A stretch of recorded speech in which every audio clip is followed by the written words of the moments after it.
Welcome to the Artist Notepad, where we explore artistry, we talk life, and we talk rhythm and blues. I'm David. And I'm Jack. Thank you for joining us for this week's episode, Tan Artistry with Jessica Jade. Today we're going to be chatting with Jess about her artistry and about her future plans. But before we bring her on, David, how you doing? Jack, I'm doing very well again, my friend. Another week has gone by. It's cold these days. But on the bright side, I have some interesting news. Yeah. Well, I don't know if this was this got recorded during the pod episode with Tawanda. Shout out to T. Shout out. But I was on Instagram, like most people do. Oh no, this was Facebook. I was on Facebook, right? And I was scrolling through and I come across an ad. And at first I was like, oh, it's another Instagram ad or a Facebook ad, whatever.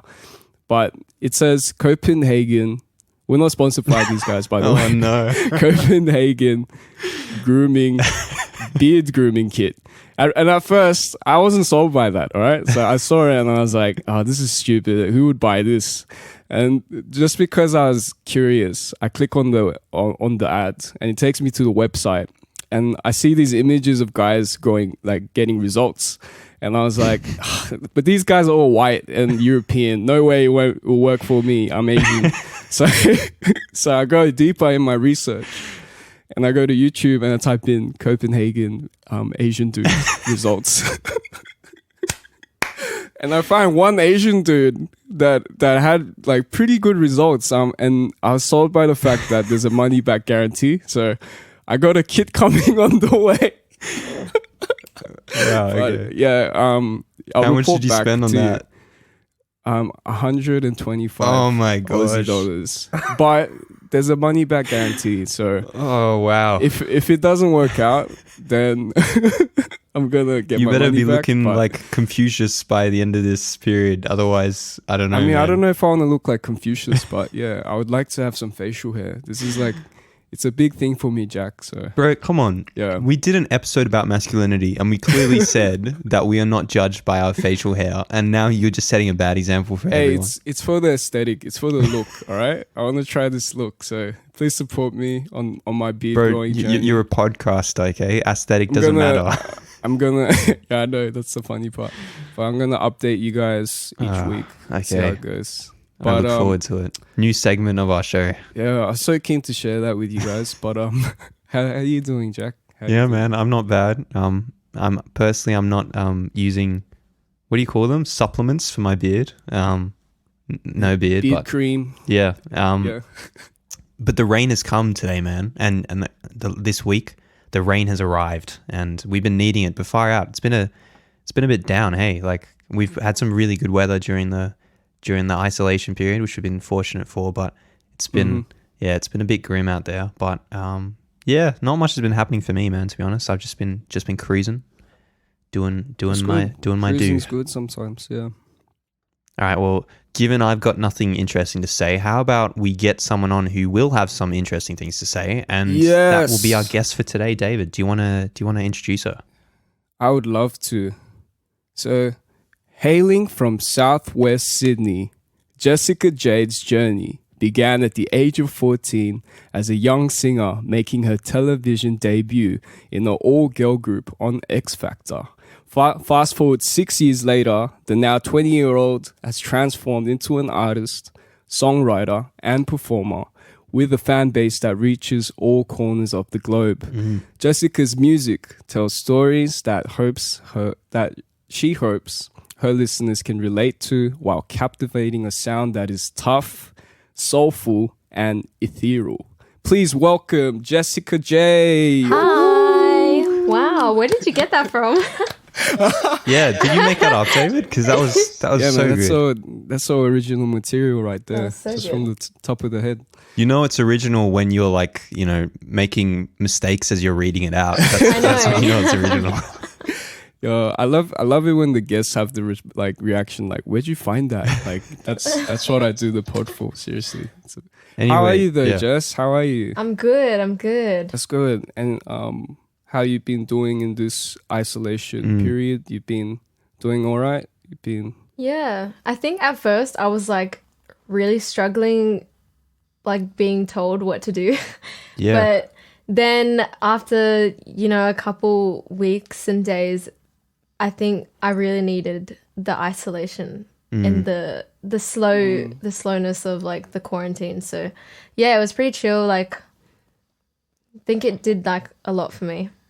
Yeah, me too. Actually, I feel like for a lot of people, it's been a bit of an opportunity to do some much needed reflection in my life, and I feel like a lot of people I've spoken to have had similar thoughts on that. But yeah, awesome to hear. How have you dealt with it in terms of like your artistry? Has that been beneficial or has it been tricky for you? I think it's been beneficial. Like, I set up a studio at home. Like, it was the first time I bought like speakers, and I bought another mic, and I got headphones, and like I just started using Logic at home again, which I wasn't doing for a really long time. Right. And yeah, just like using YouTube beats kind of just like brought me back to the center, which was good. Yeah. Awesome. Well, let's talk a bit about the present and the future, and then we're gonna head back in time. But the last two singles you've released, they're from your upcoming EP, Taste and Bet, and they're two very different tracks. But there's something similar about it, like something distinctly similar about the two tracks that you've managed to sort of put your sound onto them. And I remember, I don't know if you remember this back in 2017, but we had a conversation about production, and you were the first person who said to me actually that you sometimes listen to an artist just for their production, because you clearly have such an in-depth appreciation of production. So I wanted to ask like about how did you go about crafting the sound and the vibe for this project, and obviously for the two singles we've heard so far?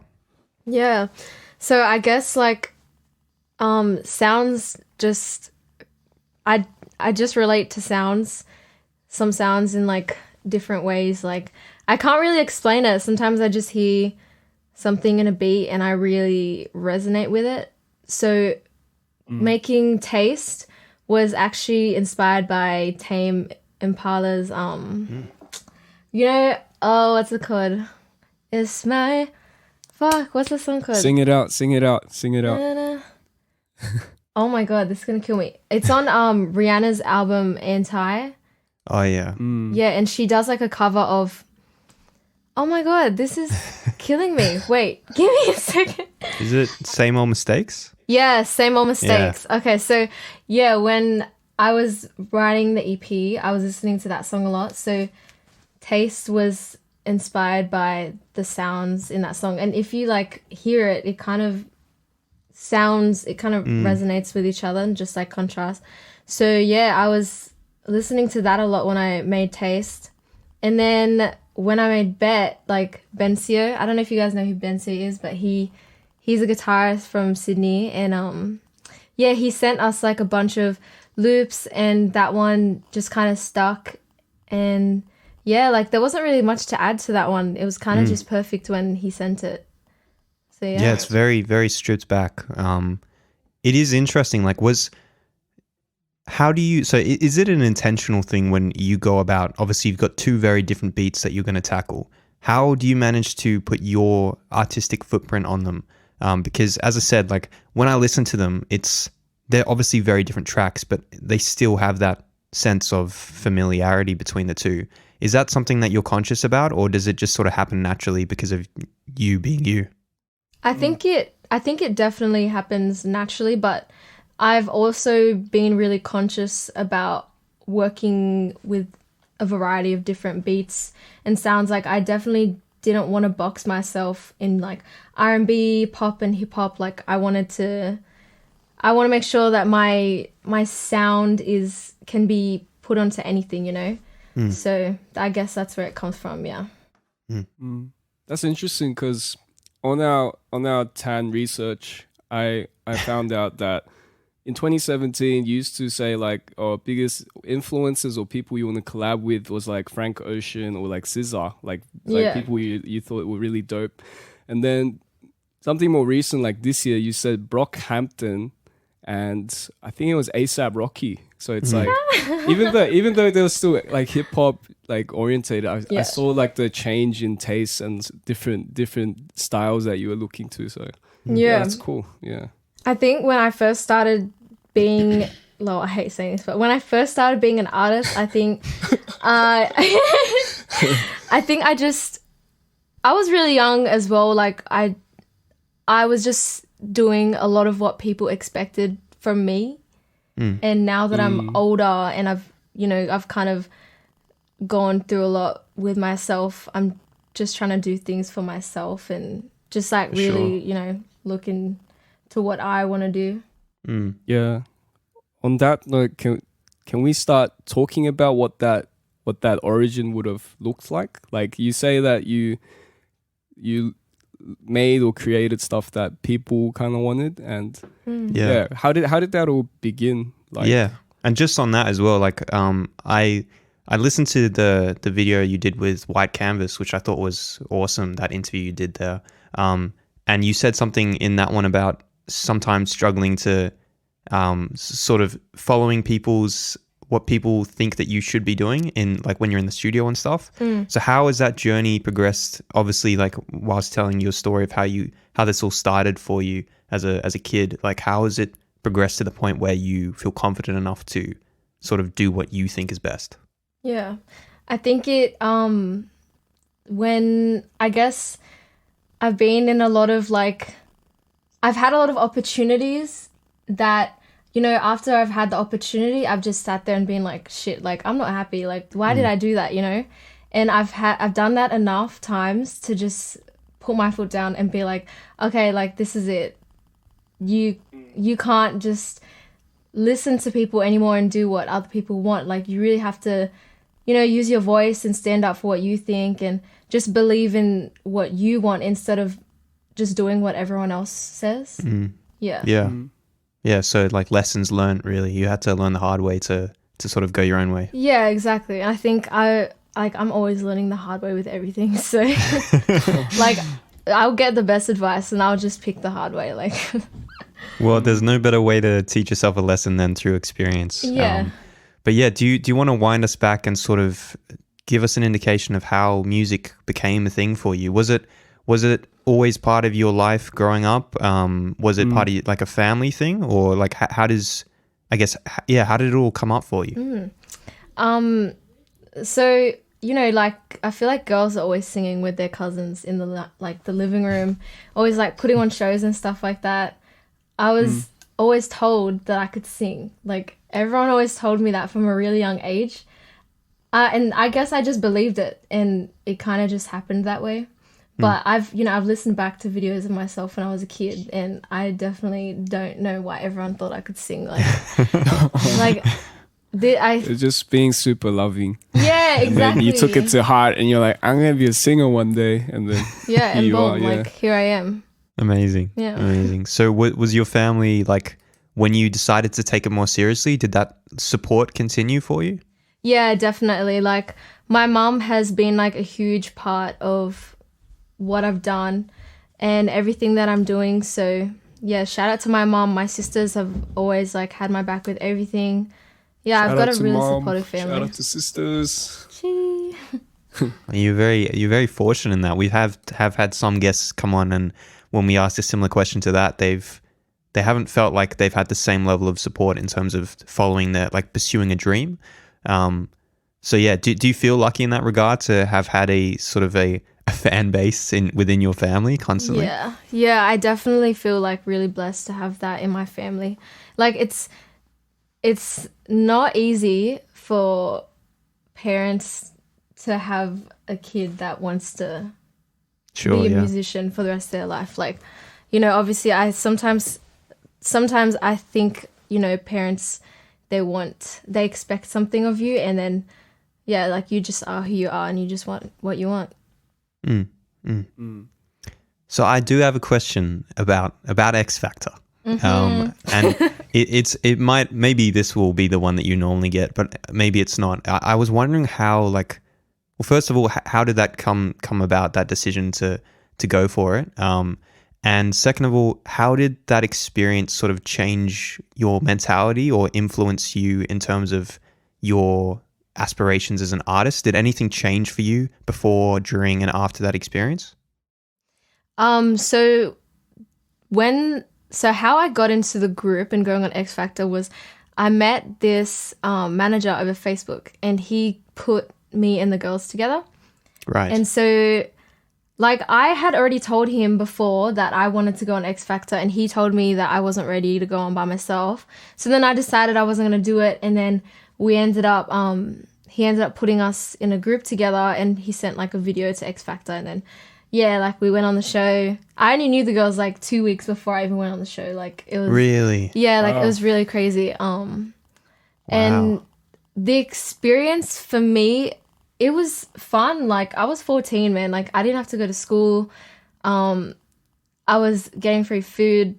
I was getting paid. Like, it was amazing. It was a really good experience. And I do think, like, working with a manager at that age and being on XFactor changed my entire mentality towards, like, the music industry and just, like, people in general. Like, I went from going to school every day to, like, working with people who could, like, stab me in the back or take something from me. Just, yeah.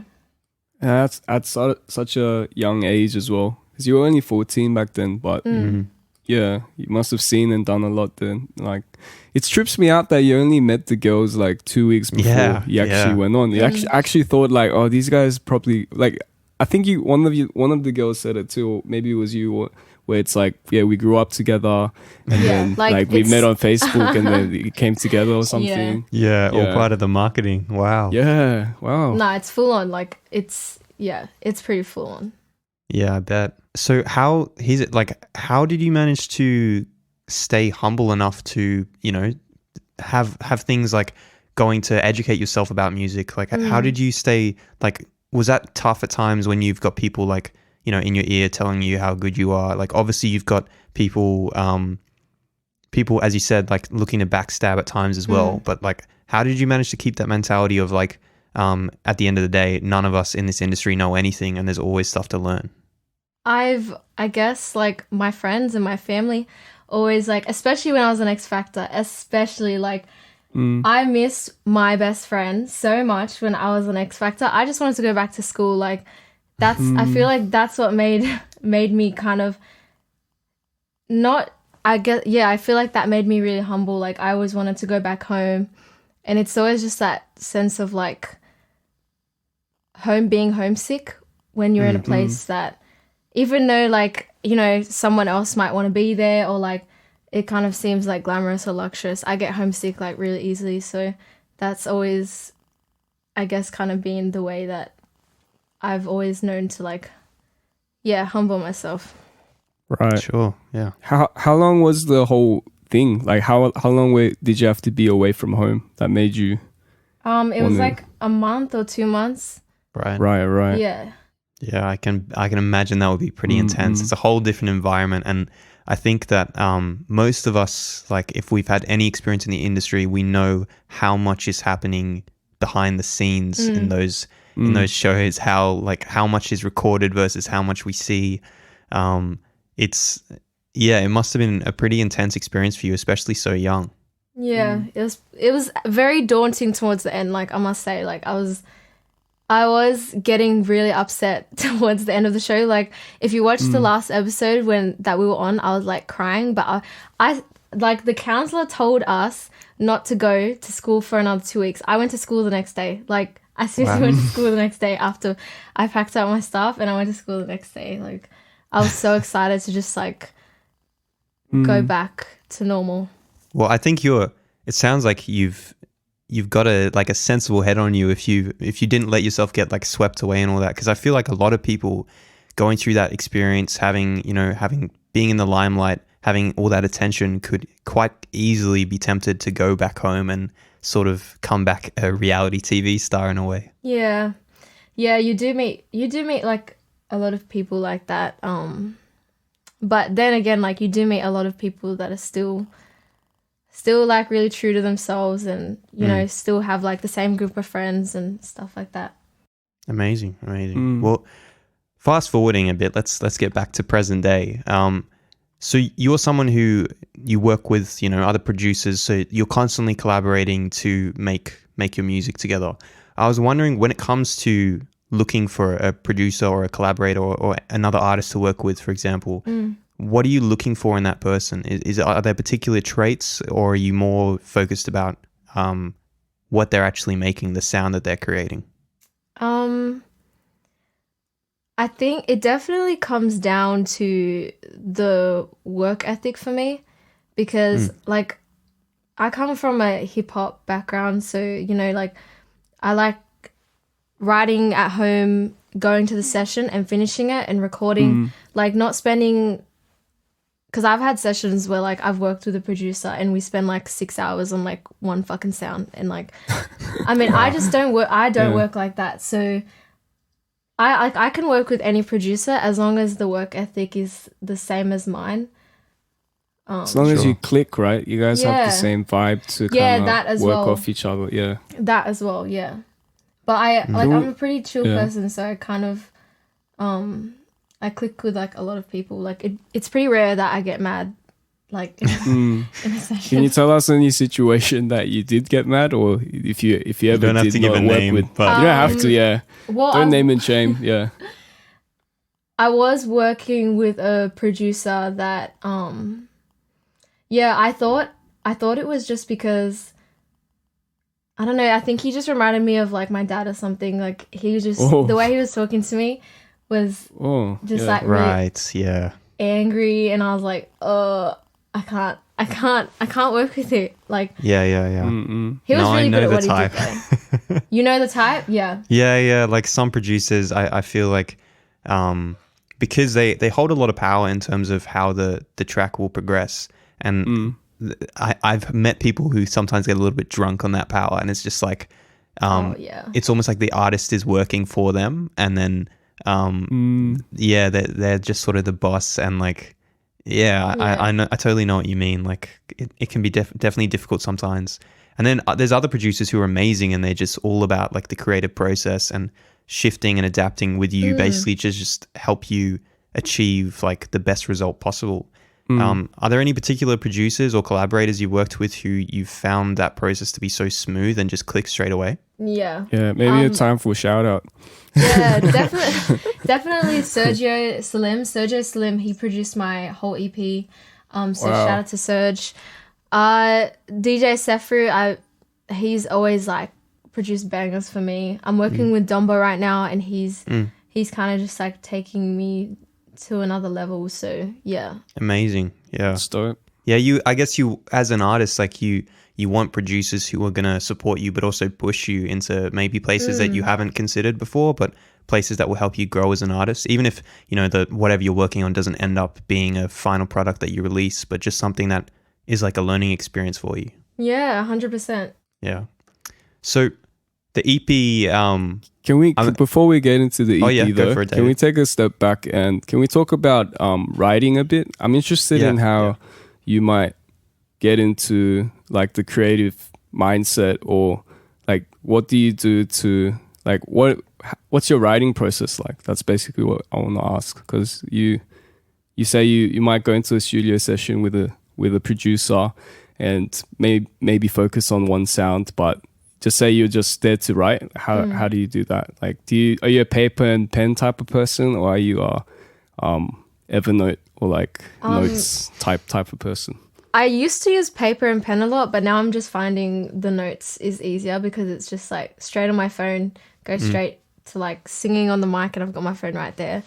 But I do find pen and paper, like I like seeing, because I always delete stuff on my notes, which I think is a really bad habit, because like you never know when you're gonna need it. Sure, yeah. So I think pen and paper is good, but my writing process, I've got to say, I don't have a really creative one. Like I always just come in on the day, like, and listen to the song, and then just come up with something on the spot.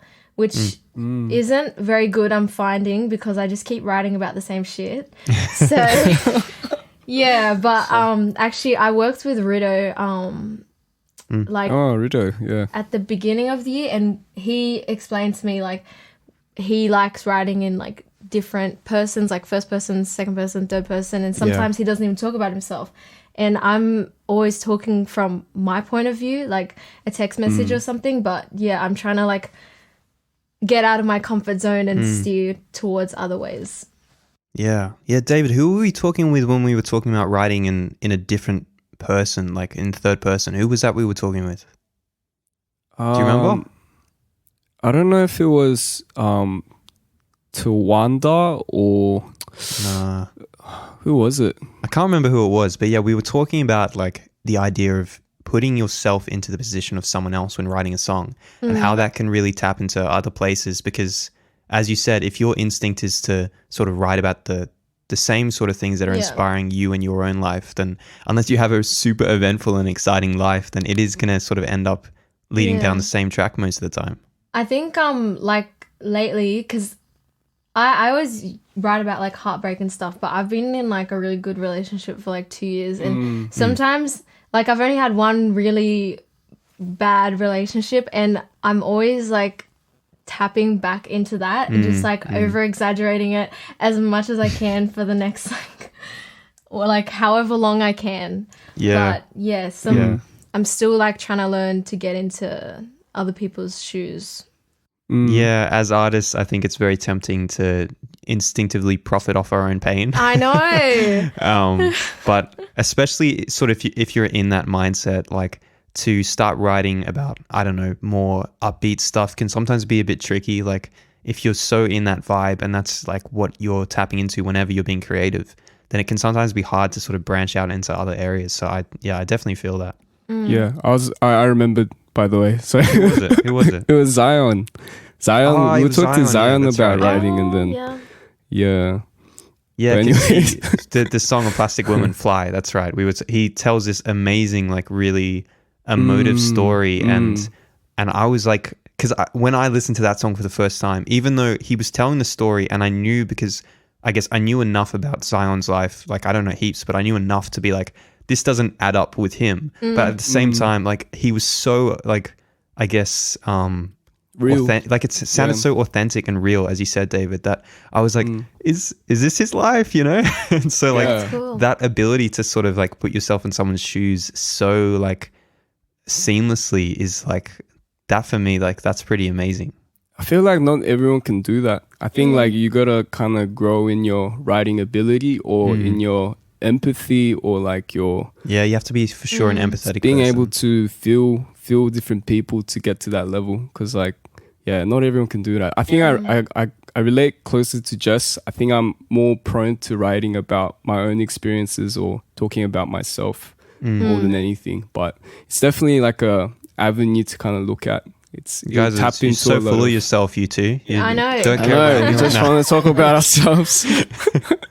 But yeah, it's interesting that you bring that up of like writing about heartbreak and stuff like that, because we look at your discography and it looks like you, like even the earliest stuff you're talking about like heartbreak, but it goes from that to like I'm good, I don't need you to like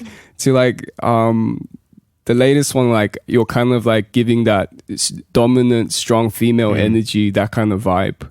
So yeah, it's really cool how you're transitioning. But yeah, that wasn't really a question, but I just noticed that and thought it was cool. That's Just cool. an affirmation. So the EP, let's talk about this. Let's do that. Yeah. I'm gonna sort of hedge a bet and say, has it been pushed back a little bit because of coronavirus, or is that did you always plan to have quite a big gap between the last single and the EP dropping? Definitely not. Like I think I'm not managed or anything right now, so it's kind of been a struggle organizing, like keeping everything together, because nothing is going to plan, if that if that makes sense. Welcome to 2020. Yeah, like I mean, up. I just don't even know what to expect anymore.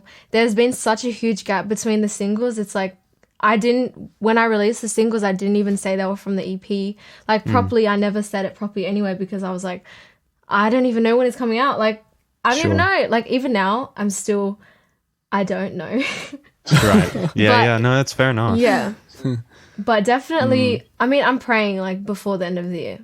I'm praying. For sure. Yeah. Especially like, you know, if you want to sort of plan shows around the EP and stuff, which, you know, a lot of people do, so that you can drop it and then have a party and everyone can be there and celebrate it with you, then now's not a good time to be dropping an EP, you know, because you can't go out there right now and have a celebration, have a gig and bring everyone in on the hype. Definitely. I think like I wanted to do a release party, but at the same, like that would be pushing myself as well, because I kind of did want to just release an EP and not do anything around it, because I do struggle with like shows and just like celebrating my stuff. So sure. Sure. So this will be your first body of work officially released, is that correct? How do you feel about that? Because up until this point, it's been singles. And what's been the big difference for you between a body of work coming soon and dropping the singles as you have been doing so far? I feel like dropping singles is was a really easy process.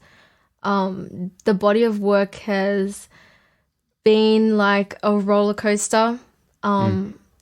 Just trying to get everything together and still like thinking about the covers, like the EP covers, the single covers. Like, I just feel like there's not enough time to get all of this done in the time that I want. And it's, it's kind of killing me. But I'm really excited to release the body of work. Like, I feel like once it's out, then I will fully know like the story behind it. At the moment, I'm still like learning so much from the EP. Like, even from the first time I wrote the first song on the EP till like now, I've already just changed my whole mindset. So yeah. Wow. And in terms of like the stories you tell from your music, is it solely based off your judgment and your creativity, or are you getting some help and influence from producers that you're working with? So Sergio is the only producer that I worked with on the EP, and like he pushed me so hard. Like, I've learnt so much from working with him and creating the EP.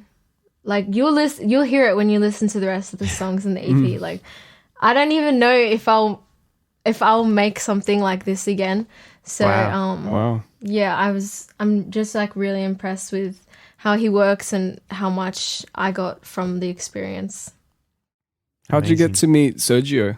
El Fresh linked us. El Fresh and Sergio have a song on his latest album, and we got linked through the Conscious project, which was we wanted to talk about that. It's cool that you mention it right now. So that's how we linked up.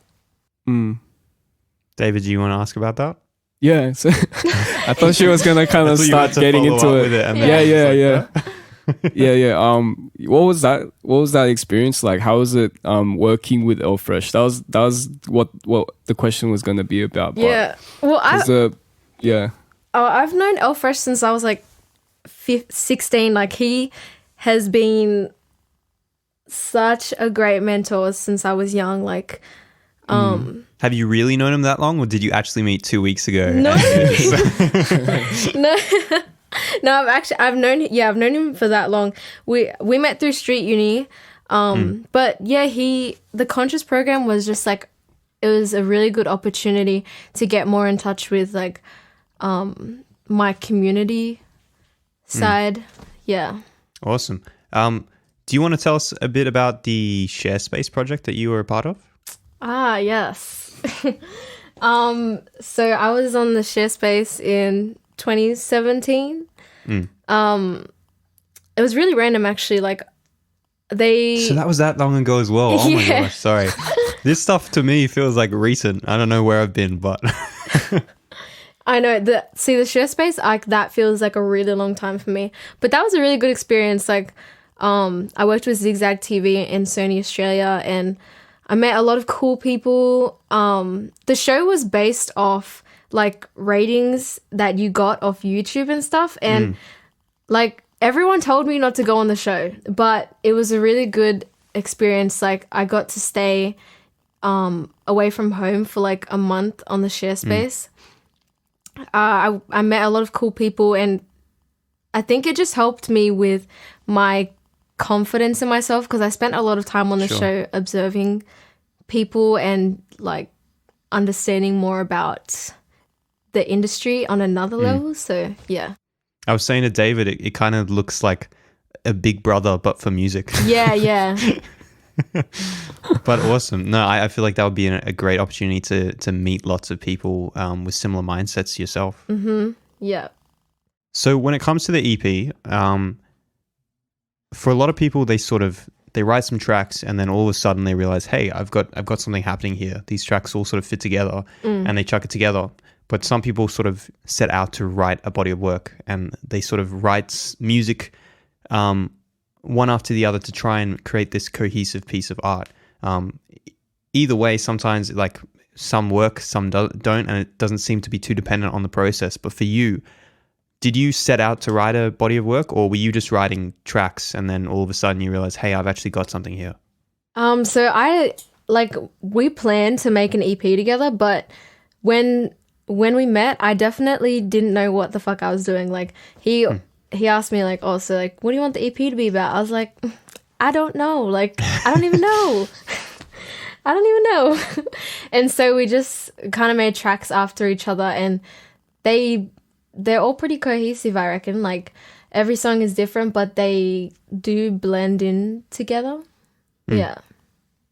Can you tell us how many tracks they're gonna be, or does that have to keep low key? Nah, don't worry. I got you. It's 6 tracks. Six tracks. Yeah. Is that's a 10 exclusive, everyone. Exclusive. Yeah. Heard it here first, folks. We got the drop. All right, amazing. Well, we'll begin to wrap this up now, Jess. We've been asking everyone when they come on the show this same question, and you sort of gave us a bit of an answer before about how you've been doing. But because we started this sort of in the midst of the coronavirus, we've been asking artists how they've sort of dealt with it from a purely artistic level, but also asking if they can give advice to anyone else out there listening. So we've got a listener base who a lot of them are artists themselves, whether it's in music or whether it's in visual arts or just in terms of the creativity. Do you have any advice that you could give people who are at home sort of struggling to continue with momentum, or having doubts about themselves, or not really knowing what's happening in terms of their own artistry? Is there anything that you could give to people out there that sort of has worked for you, or anything you have in mind that might help encourage people to sort of either get their head in the right place, whether that means becoming more efficient in terms of writing, or maybe just chilling out a little bit and not putting so much pressure on themselves? What is it for you that you feel is, I don't know, the best piece of advice you can impart on our audience? Yeah, I think the thing I'm still trying to learn every day, especially like during coronavirus, was just like not to be so hard on myself, and just to take a step back and look at how much you've already done, and just try to get out of your head a little bit, because I feel like as an artist, you're always thinking about the same things and it's kind of killing you. So just like chill out. Like you'll be fine. Like life does everything for you. So amazing. Yeah. All right. Well, awesome. David, before we... Oh, wait. Did you have something to say? No. I was just going to say, before we sort of plug your socials, Jess, I was just going to say, David, what was that thing that when you gone on your Nardwar spree and you found a little something? Do you want to chuck that in? Oh, crap. I completely forgot. I was so focused in just like keeping up with all the questions and her answers. Sorry. But on my research, I did find this particular segment that you started on your YouTube channel. So I wanted to ask, what happened to Peanut Butter Jess? Oh my Dang, god. thank you for reminding me. Fuck. I wanted to ask that, but I was like, and then yeah. Yeah, peanut butter Jess grew up. That's what happened. Wow. Sorry, peanut butter Jess. Dang. R.I.P. The fans are That's so waiting. funny. That's so funny. You know what? They were actually really popular when I was that age. Like, people were always Yeah. asking for them. But the thing is, like, when you have a vlog, you have to do something every day. And it's like, Yeah. what am I going to do? Like, what am I going to show people? It definitely motivated me to, like, get out of the house and just do stuff and, like, film myself. But, yeah, like, you know, it's just, what was I going to do every day? Why was it called Peanut Butter Jess? What was the idea behind the name? You just like peanut butter? Yeah, like when before I was on XFactor, my name was Peanut Butter and Jess on Instagram. And then when I went on, they were like, oh, you can't have that as your name. And then I fucking had to change it to Jessica Jade Official. And to this day, it breaks my heart that like I had to change it, which is, yeah. Maybe you should change it back to Peanut Yeah, Butter Jess when you definitely. release your EP. Reclaim myself. Yeah, that'd be dope. can't- I've got, like- You should call the EP that. You should call it Peanut Butter Jess, and it will be like a titular album coming back. That For would the be vlog so fans, good, the though. day one vlog fans, they'll know what's up, you know? I don't even, awesome. yeah, all the day ones. Well, speaking of socials, so you say that you struggled with that idea of vlogging every single day, but one thing that I've noticed over the years, like since 2017, your ability to sort of stay active on social media has always been pretty impressive to me. Like you constantly posting little covers and like little snippets here and there of you singing and staying active and keeping your followers engaged. And you've built up like a pretty impressive following on Instagram and your other platforms as well. Has that been something that's been difficult for you? Have you had to sort of like intentionally stick at that, or has it been something that you just enjoy doing and so it's come quite naturally for you? I'm starting to get to this point where I don't like being on social media. So it does, I think as you get older, you just get like that. So it has been a little bit tough at times, but then I have like really good phases where I'm like, you know what? I'm going to put this up. I'm going to put this out because I love it. I love it. And that's when it feels good. But when you feel like you haven't posted in a long time, then you're like, like I have to fucking post something. Like, Yeah, pressure post versus feel good, like I'm feeling myself post. Yeah. There's a difference, right? Yeah. there's sure, for definitely sure. a difference. Well, yeah, wrapping up, Jess, for those socials, where can people find you and where can they find the two latest singles and I guess the rest of your music? Yeah, so you can find me at Jessica Jade everywhere, but if you can't find Jessica Jade, you can type in Jessica Jade Official. There you go. Yeah. That's There's what's socials. Give her a follow, tune in on all the streaming platforms as well. Yep, on all the streaming platforms. Amazing. So tune in, listen to those latest two singles, Taste and Bet. And whenever it does come, fasten your seatbelts for that EP because I'm sure it's going to be really good. And yeah, And show some love to Peanut Butter Jess vlogs and the cover videos on YouTube. Start the hashtag bring back Peanut Butter Jess because that's what we all want. Yes. That's a movement right there. All right, David. Well, is there anything more from you? No, man, I'm happy. Are you happy? If you're happy, I'm happy. I'm happy, man. So I Jess, guess are you happy? I'm You happy. Good? we're all I'm That's happy. good. That's a nice wholesome way to finish off the show. Nice. But thanks for tuning in for another episode of Tan Artistry with Jess Jade. We'll catch. We're really finishing off strong, hey. Sorry. I'm getting really sleepy with this tea, but we'll catch you guys next episode. Absolutely. Oh wait, and next episode as well. We will be most likely bringing you guys part 2 of our review on To Pimp a Butterfly. So stay tuned in for that and give the album a listen in anticipation for our dropping of the part 2. But until then, thanks for coming on, Jess. You've been a wonderful guest. Thanks for having me. Absolutely. Yeah, David, that's all from us. Until next week. Peace.